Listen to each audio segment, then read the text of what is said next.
그러면 아마 감옥 갈 것 같은데요? 살아남으면 말이죠. 걸프전 이후로는 조금 전술이 바뀌었어요. 앞에 있다가 훅 들어서 이게 코브라 기동이거든요. 매버릭이 또 혼나잖아요. 아니 근데 이건 가만히 생각해보니까 기획 자체가 우리 둘이 욕먹을 수밖에 없는 기획이야. 전 세계 지금 저 탑건 팬들이 얼마나 많은데 그 영화를 가지고 지금 우리가 이건 좀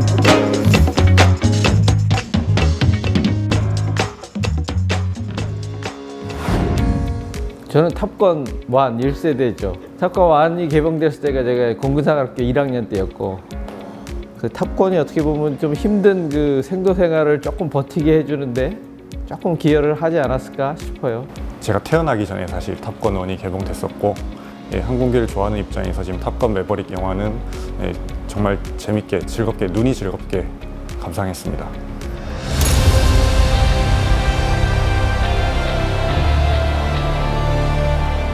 탑건 2가 나온다고 했을 때 좀 상당히 좀 의아했어요. 저는 톰 크루즈가 또 나온다는 거예요. 그래서 톰 크루즈가 저보다 나이가 좀 많은데 또 탑건 2로 무슨 역할을 하려고 나왔을까, 이게 상당히 좀 개인적으로 궁금했어요. 그래서 탑건 2를 보니까 스토리를 잘 이어갔다. 저거 이상 전투조종사 전투기의 그 장면을 사실감 있게 찍을 수 있을까?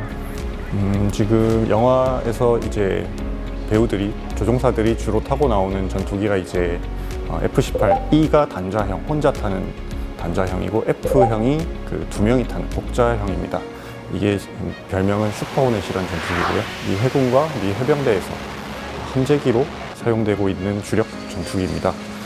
영화상에서 잘 묘사되는 것처럼 2대가 같이 날아가다가 이제 복자형은 보통 이제 지상 공격을 할 때 뒤에 탄 조종사는 레이저를 쏴서 목표물을 조준해주고 매버릭이 타는 전투기가 이제 폭탄을 떨어뜨려서 목표를 맞추는 그런 것도 보여주는데 상당히 좀 재현을 잘 했던 것 같고요.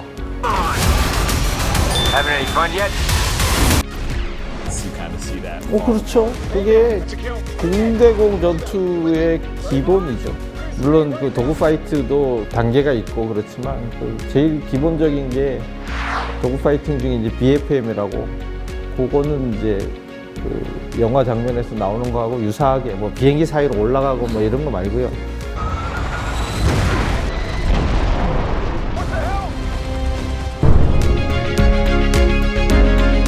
비행기 2대가 뱅글뱅글 돌면서 떨어지는 기동이라든가 뭐 갑자기 앞에 있다가 훅 들어서 이게 코브라 기동이거든요. 기체 자체로는 이제 실현이 가능한 기동들인 것 같고요. 대신에 뭐 추천되지는 않는, 기체 설계적인 입장에서도 뭐 잠깐은 가능하지만 계속 하고 있기는 좀 기체 자체도 위험할 수도 있는 그런 기동들이라고는 보여집니다. 그 촬영 앵글을 보면 카메라를 전투기 윙에 파드식으로 장착을 해서 찍은 것 같아요. 그리고 이제 앞에 그 L-39라는 그 항공기 노즈에 짐벌 형식의 카메라가 이제 돌아가면서 공중 비행 장면을 찍고 그런 게 나와요. 그래서 그런 촬영을 했기 때문에 실제 비행 장면이 리얼리스틱했다. 조종사들이 엄청 힘들어하는 장면들이 있더라고요.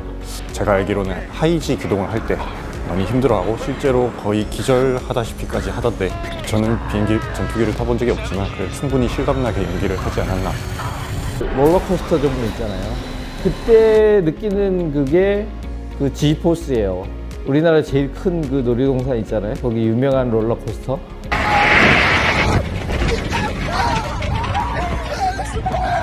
예, 그거는 제 체감으로는 한 4G 가까이 나올 것 같아요. 그건 이제 우리가 얘기하는 포지티브지고, 이렇게 위에서 흰 방향이 내려오는, 거꾸로 이렇게 되는 게 있어요. 그래서 아주 기분 안 좋은 거 있잖아요. 그건 이제 네거티브지인데, 그거를 또 끝판왕으로 느끼시려면 저 L 뭐 있잖아요. 자이로 뭐 이런 거. Training for seems almost impossible. That we've done this.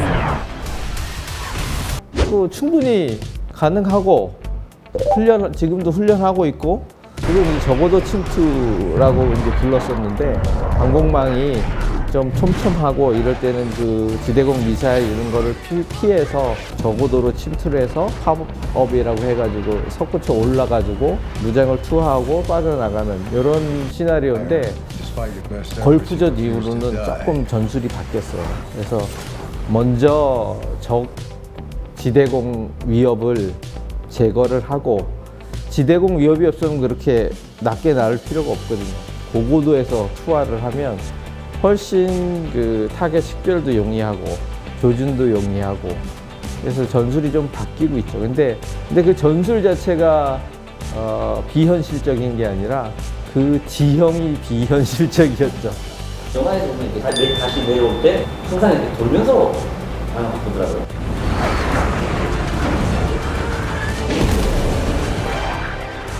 G포스 얘기 드렸잖아요. 포지티브, 네거티브. 근데 대부분 사람들이 포지티브 G에는 강해요. 그리고 항공기 설계도 포지티브는 8G, 9G까지 견딜 수 있도록 설계를 해요. 이렇게 네거티브 G는 마이너스 3G 정도까지밖에 디자인을 안 해요. 예를 들어 이렇게 상승을 했다가 이렇게 누르면 조종사는 네거티브 G를 받는 거예요. 기체 구조도 제한이 있고 사람 생리적으로도 제한이 되고 대신에 이걸 이렇게 해서 횡전을 해서 뒤집으면 이렇게 내리는 건 포지티브가 돼요. 조종사 입장에서는. 그러니까 이제 네거티브를 포지티브로 전환을 할 수 있죠. 그러니까 훨씬 빠르고 조종사도 편하고. Running back now. 5세대 전투기로 분류되는 기준은 보통은 저피탕 성능을 주로 보는데 영화상에서는 상당한 근거리에서 도구 파이팅을 보통 하지 않습니까? 이 경우에는 5세대 전투기의 이점이 상당히 저하된 상태에서 지금 싸움을 시작한 거거든요. 그래서 그 이하 전투기들이 영화처럼 이길 수도 있는 상황이 생길 수도 있을 것 같습니다. 5세대 전투기라고 하는 것도 포함이 되는 게 이제 슈퍼 머니버빌리티라고 해가지고 기존 항공기들이 기동할 수 없는 기동들을 할 수 있는 걸 5세대로 분류를 해요. 그 대표적인 게 영화에서 나오는 그 적기로 나오는 게 그 러시아의 수-57이 나오고 있고요.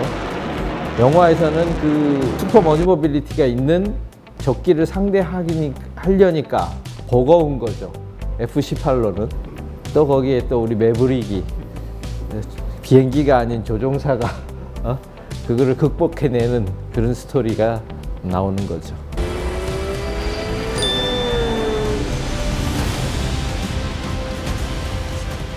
제가 제일 조금 불편했던 점은 가장 초반에 이제 테스트 파일럿으로서 그 다크스타라는 항공기를 조종하는데 마크 넘버 10, 마하 10이라는 속도를 이제 도달을 하는 시험을 하더라고요. 그런데 선회를 하면서 가속을 하더라고요. 도달하기가 참 힘들 텐데.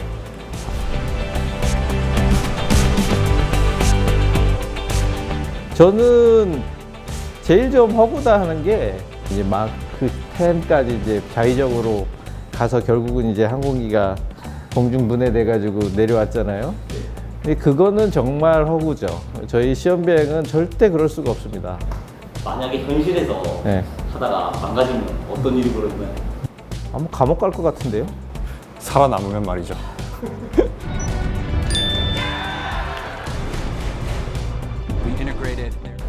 우선 제일 크게 문제가 되는 게 아마 영화에서도 좀 묘사는 되는데 가열이 되거든요. 공기와 마찰에 의해서. 속도 자체는 공력적인 문제나 이런 것만 버티면은 뭐 크게 무리는 없을 것 같은데 음속이 높아서 조종사가 무리가 되는 거는 없어요. 문제는 마하 10까지 가려면요, 이런 대기권에서는 불가능해요. 그러면 거의 성층권 이상 우주 그 경계까지 올라가야 되는데, 그러면 이제 압력이 낮아지니까 맨 처음에 그 탐 크루즈가 그 우주인들이 입는 것 같은 헬멧을 쓰고, 그게 뭐냐면 이제 여압복이에요. 여압복이라는 걸 입고 거기에 추가적인 여압을 받아야만 버틸 수가 있죠. what he has to teach you. 이 영화에 대해서 뭐가 사실적이다 아니다 이런 거를 따지려고 찍은 영상은 아니고, 저희가 이제 개발 엔지니어, 시험 비행 조종사 입장에서 이게 어느 정도 사실적으로 묘사가 됐는지 그런 거를 소개해드리는 영상이니까요. 그 탑건 영화의 그 자체를 그냥 재밌게 즐기시면 될 것 같아요. 네, 저도 사실 지적을 많이 하긴 했는데요. 저는 영화 2번 봤습니다. 이게 조금 직업병인 것 같아요. 이런 조금 안 맞는 부분이 그냥 어쩔 수 없이 눈에 보이더라고요. 네. 그래도 기회가 되면 또 보고 싶고요. 예. 감사합니다. 뭐 이제 돌아가시면 이제 어떤 일들? 네. KF-21 항공기 이제 시험 비행이 지금 예정되어 있습니다. 비행 시험 계획도 이제 점검하고 이제 추가적으로 문제가 되는 부분 없는지 다시 다 확인하고 또 바쁜 시간이 또 될 것 같습니다. 저도 마찬가지입니다. 지금 아시겠지만 KFX 비행이 임박했거든요. 그래서 뭐 그거에 대해서 그 준비해야 될 것들 그거 지금 하고 있고요. 본업에 돌아가야죠. 욕먹는 이런 거는 그만하고.